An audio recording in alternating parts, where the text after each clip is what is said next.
आप लोगों से 7,500 रुपया वसूल रहे हैं, दिख नहीं रहे कहीं चारों आदमी। अभी मत बोलना ये। क्या नाम है आपका? मेरा नाम रवि भूषण है। अच्छा। और मैं यहाँ का, मेरा सबसे बड़ी पहचान मेरी ये है कि मैं यहाँ का एक मतदाता हूँ। वसई नाला सुपारा का मैं एक मतदाता हूँ, ये मेरी सबसे बड़ी पहचान है। और बाकी सभी लोग जानते हैं कि मैं कांग्रेस में भी एक पदाधिकारी हूँ। आज यहाँ अवैध बनी इमारतों पर तोड़क कार्रवाई की जा रही है, इस पर आप क्या कहना चाहेंगे? इसके बारे में 2-3 चीज़ें कहना चाहूँगा। पहली बात तो ये कि आज जो गरीबों का आशियाना उखड़ रहा है, तो इस पर एक बहुत बड़ा सवाल ये उठ रहा है कि हमारे जो बड़े बड़े नेता हैं, जो बड़ी बड़ी डींगे हाँकते हैं, वो आज कहाँ बैठे हुए हैं। जैसे कि मैं एकनाथ शिंदे जी का भी नाम लेना चाहूँगा।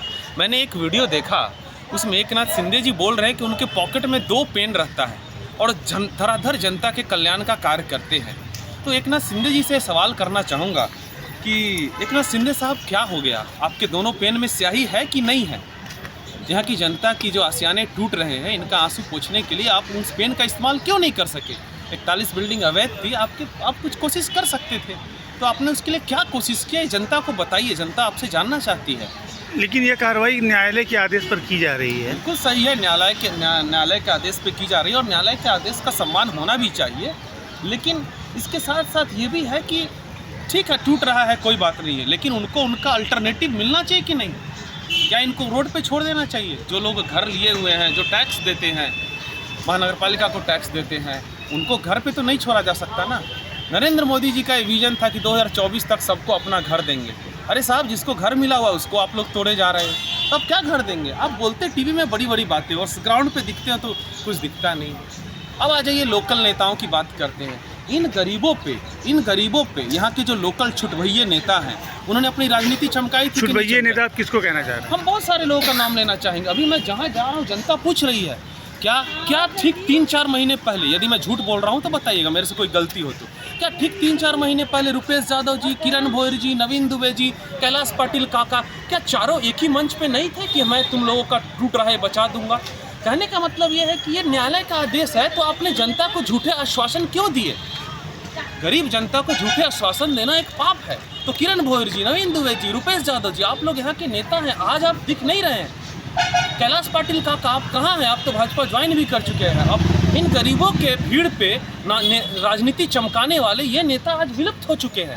इन विलुप्त नेताओं को खोजा जाना चाहिए। आज वो कहाँ है? ग्राउंड पे क्यों नहीं दिख रहे हैं? कैलाश पाटिल का सवाल है, नवीन दुबे जी से सवाल है, रुपेश यादव जी से सवाल है, किरण भोयर जी से सवाल है। साहब, आप कहाँ हैं? जनता खोज रही है आपको। लेकिन आपके जो भावी विधायक थे, जो यहाँ के उम्मीदवार भी थे नाला सुपारा के, उनकी उपस्थिति भी तो होनी चाहिए थी। बिल्कुल होनी चाहिए थी। उनको मैं रिप्रेजेंट कर रहा हूँ, मैं कांग्रेस पार्टी की तरफ से हूँ और मैं चाहूँगा कि आगे आके आपने इनके इस बिल्डिंगों को बचाने के लिए कुछ पहल किया क्या? नहीं, देखिए, ये न्यायालय का आदेश है, आप न्यायालय का आदेश को ठुकरा नहीं सकते हो, मगर उसके लिए वैकल्पिक व्यवस्था कौन करेगा?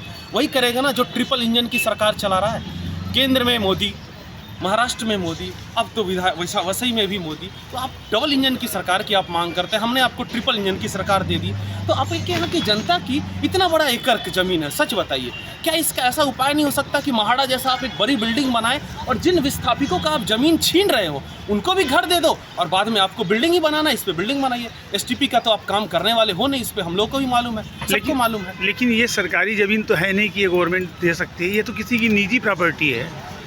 निजी प्रॉपर्टी किसी की गवर्नमेंट दूसरे को कैसे दे सकता है? निजी प्रॉपर्टी है, गवर्नमेंट कैसे दे सकता है? ये सारे उपाय जो है, देखिए, नगर विकास मंत्रालय पे कुंडली मार के कौन बैठा हुआ है? एक ज़माने से आदरणीय श्री एकनाथ शिंदे जी बैठे हुए हैं। उनके पास, उनको जरूर ऐसा कोई प्रयास करना चाहिए था कि क्या किया जा सकता है।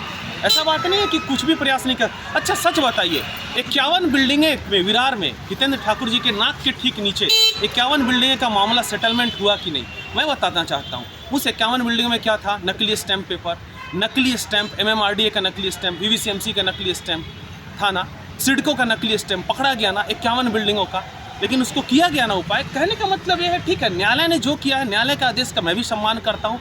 मैं खुद कानून का विद्यार्थी हूँ, मैं लॉ का स्टूडेंट हूँ, मैं न्यायालय का पूरा सम्मान करता हूँ। लेकिन सवाल यहाँ के उन लोगों से है जो इन गरीबों का, आप पूछ रहे हमारे नेता क्यों नहीं है, इसके नेता क्यों नहीं है। लेकिन इसके पहले तो यहाँ के विधायक इमोशन का मजाक नहीं उड़ाना चाहिए। यहाँ के विधायक इसके पहले माननीय हितेंद्र ठाकुर जी ही थे और उनके कार्यकाल में ही इमारतों का जो है निर्माण हुआ और इनके कार्यकाल में ही न्यायालय से आदेश पास हुआ था।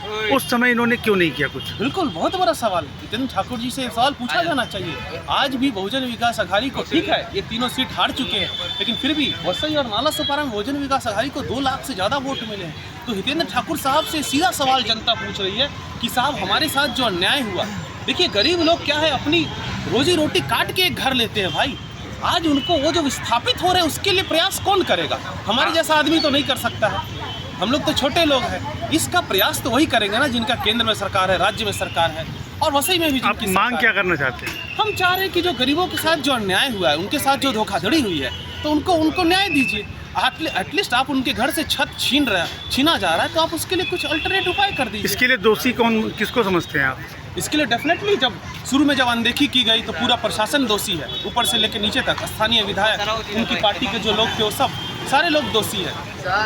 यहाँ नगर महापालिका की भूमिका भी जो है बेहद संदिग्ध है, क्योंकि उनके कार्यकाल में ही ये सारे अवैध निर्माण किए गए थे। तो क्या उन पर कार्रवाई होनी चाहिए? हाई कोर्ट ने क्लियर बोला 10,000 से ज़्यादा अनाधिकृत बांध काम, लेकिन इस अनाधिकृत बांध काम में फंसता कौन है? हमारे आपके जैसे आदमी तो फंसते हैं। क्यों नहीं इसमें कोई बड़ा बिल्डर फंस जाता है? हम ही लोग उसमें फंसते हैं, हम ही लोग उसमें फंसते हैं, हम ही लोग उसमें मरते हैं। हमें ही अपने पैसे पॉकेट से पैसा देना पड़ता है और बाद में हमें ही घर से निकाला जाता है और हमारा सामान रोड पे फेंक दिया जाता है। हम अपनी इज्जत बचाने कहाँ जाएंगे? सवाल हम किसके पास जाएं? पाकिस्तान और अमेरिका के प्रधानमंत्री के पास तो नहीं जाएंगे ना। हम एकनाथ शिंदे का दरवाजा ठटकाएंगे, देवेंद्र फडणवीस का दरवाजा ठटकाएंगे, नरेंद्र मोदी जी का दरवाजा ठटकाएंगे, हितेंद्र ठाकुर जी साहब से सवाल पूछेंगे। अब इनको न्याय दिलाने के लिए आप क्या करेंगे? अगला कदम क्या होगा? हम अपने तरफ से जितना, पहले तो न्यायालय का आदेश है, देखा जाएगा कि इसमें क्या संभावना बनती है, उस पर कार्य किया जाएगा। लेकिन ये जो कुकर्म हुआ इस अनाधिकृत बांधकाम का, 10,000 अनाधिकृत बांधकाम हुए और इनको न्याय की उम्मीद एकनाथ शिंदे से हम क्या करें सर?